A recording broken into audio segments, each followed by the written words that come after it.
Hi they. ತುಂಬ ಜನ ನಮ್ಮನ್ನು ಕೇಳ್ತಾ ಇದ್ದಾರೆ, ಈ ಹೈಡ್ರೇಟಿಂಗ್ ಮತ್ತು ಹೈಲೋರಾನಿಕ್ ಕಾಂಬಿನೇಷನ್ ಫೇಶಿಯಲ್ನ ಯಾರೆಲ್ಲ ಮಾಡಿಸ್ಕೋಬೋದು, ಯಾವೆಲ್ಲ ಸ್ಕಿನ್ ಟೈಪ್ನವ್ರು ಮಾಡಿಸ್ಕೋಬೋದು ಅಂತ ಕೇಳ್ತಾ ಇದ್ದಾರೆ. ಆನ್ಸರ್ ಬಂದುಬಿಟ್ಟು ಆಲ್ ಸ್ಕಿನ್ ಟೈಪ್. ಎಲ್ಲ ಸ್ಕಿನ್ ಟೈಪ್ನವರು ಕೂಡ ಈ ಫೇಶಿಯಲ್ನ ಮಾಡಿಸ್ಕೊಬೋದು. ಇದರ ಯೂಸಸ್ ಏನು ಅಂತ ಆಲ್ರೆಡಿ ನಾನು ನಮ್ಮ ಪ್ರೀವಿಯಸ್ ವಿಡಿಯೋನಲ್ಲಿ ಹೇಳಿದ್ದೀನಿ.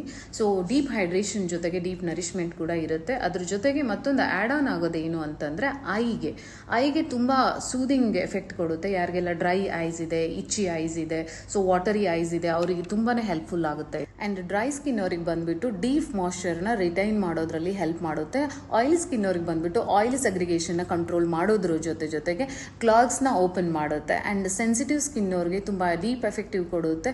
ಇರಿಟೇಷನ್ನ ಕಡಿಮೆ ಮಾಡೋದ್ರ ಜೊತೆಗೆ ಒಳ್ಳೆ ಬ್ರೈಟ್ನಿಂಗ್ ಎಫೆಕ್ಟನ್ನು ಕೂಡ ಕೊಡುತ್ತೆ. Also it is ideal choice for rosacea, acne prone skin who all having the concern of rosacea, they can undergo this procedure. So overall ಆಗಿ ಇದೆಲ್ಲ ಸ್ಕಿನ್ ಟೈಪ್ನವ್ರಿಗೂ ಸೂಟ್ ಆಗುತ್ತೆ. ಸ್ಕಿನ್ ಯಾವುದೇ ಕನ್ಸರ್ನ್ ಇದ್ರೂ ಕೂಡ ರಿಸಲ್ಟ್ ತುಂಬ ಚೆನ್ನಾಗಿರುತ್ತೆ.